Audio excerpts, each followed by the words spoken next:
Welcome back to the program. Now, the much anticipated announcement on South Africa's sovereign credit ratings from Moody's is still imminent. We don't have anything yet as at the shower. But analysts nonetheless do anticipate that the agency will downgrade South Africa by at least just one notch to just above junk.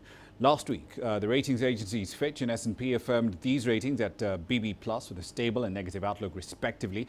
Moody's is the final assessment by a major agency. Now, the ratings firm had given South Africa notice in April that it was under review after President Jacob Zuma reshuffled his cabinet.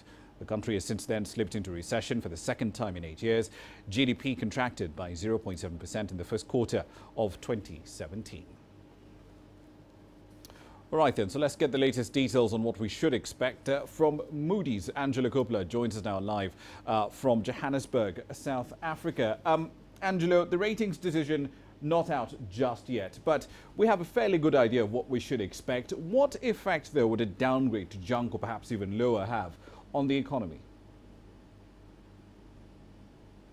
Well, it's going to make life extremely tough for those private and public sector companies, and especially the government, who are looking to raise debt. And it's already tough out there, and that follows those two downgrades that the country has already experienced. Several corporate fundraising efforts were abandoned earlier last month because there were no interested parties at the right rate. If South Africa drops into the so-called junk status level, many of the big fund managers, of course, are going to have to shed their South African debt exposure and the assets that they're holding in those various funds that they have. And that's because the mandates generally insist that managers can only invest in investment-grade countries and companies. And if the sovereign is downgraded to junk, they have no choice. But the country may dodge this particular bullet, as Moody's has been generally quite light on its approach and touch with the country. So it's not as dark and gloomy as it might well seem. We might well dodge this bullet. Rahman?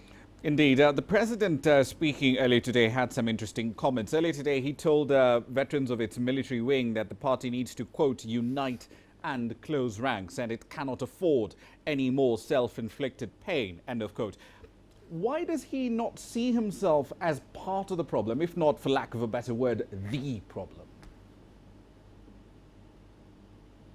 Well, let's bear in mind that he was talking to those MK veterans, the formerly military wing, that's the MK, and he has an affinity with some of these ex-soldiers, and of course they're ex-combatants, and they are very loyal to the president of the country and the president of the ANC. And of course, President Zuma was head of the intelligence services in MK when they were in exile. And let's also remember that he's still in charge of the party and the country, and he survived at least 2 recent attempts to oust him. And analysts are suggesting that while he may be in a weakened position, he's still there. It's also been suggested that he's reinforced his position with the latest cabinet reshuffle. In terms of why he doesn't see himself as part of the problem, well, that does remain unclear, although it's been suggested by some commentators that he is, of course, the consummate politician, which goes some way to answering the question, Rahman. Indeed. He's, as you mentioned, the consummate survivor. He survived motion after motion of no confidence. So how long is this court challenge by the EFF and the Economic Freedom Fighters and the Democratic Alliance to allow legislators to vote through secret ballots in future motions of no confidence? Well, the Constitutional Court has reserved judgment on the matter when they made that, when they had that marathon sitting in the middle of May.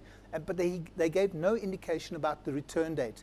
The secret ballot discussion, of course, and by implication, the future of Zuma has been held at many levels, including the ANC's latest National Executive Committee meeting in Pretoria a couple of weeks ago. In the meantime, though, the no confidence debate has been put on hold until the court announces its ruling. And as it's the highest court in the land, of course, there won't be any appeal. So the parliamentary process will then run its course. It's not going to run concurrently, obviously. Analysts suggest that if there is a secret ballot, the president's days might well be numbered. But either way, we're in for an interesting next couple of weeks, Rahman. Indeed. And of course, we're still on tenterhooks until we see exactly what Moody's brings to the table. Thank you very much for that. That, of course, is Angelo Coppola live there in Johannesburg, South Africa.